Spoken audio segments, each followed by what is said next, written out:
নমস্কার বন্ধুরা, সকাল সকাল চলে এলাম রান্নাঘরে। বন্ধুরা, রান্নাঘরে আজকে তো একাদশী দিন একটু সাগুর একটা করবো আর কি। প্রথমে সাগুগুলোকে ধুয়ে নিই। এখানে বন্ধুরা নিয়ে নিলাম স্বাদ অনুযায়ী চিনি, তারপর নিয়ে নিলাম বন্ধুরা ওই 1 টেবিল চামচের মতো দুধ পাউডার। এগুলোকে আমি প্রথমে মিলাবো, তার সাথে একটু ঘি দিয়ে দিব আর কি।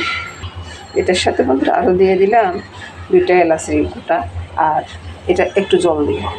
মাখানোটা হয়ে গেছে, এদিকে একটু জল বসিয়ে দিলাম বন্ধুরা।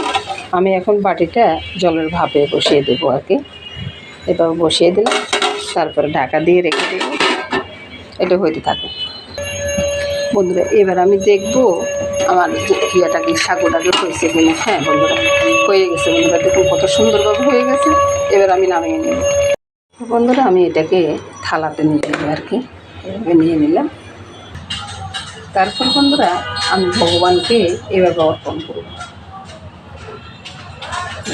রেডি হয়ে গেলো ভগবানের ভোগের থালাটা, আজকে একাদশী দিনের ভোগের থালা বন্ধুরা। নমস্কার বন্ধুরা।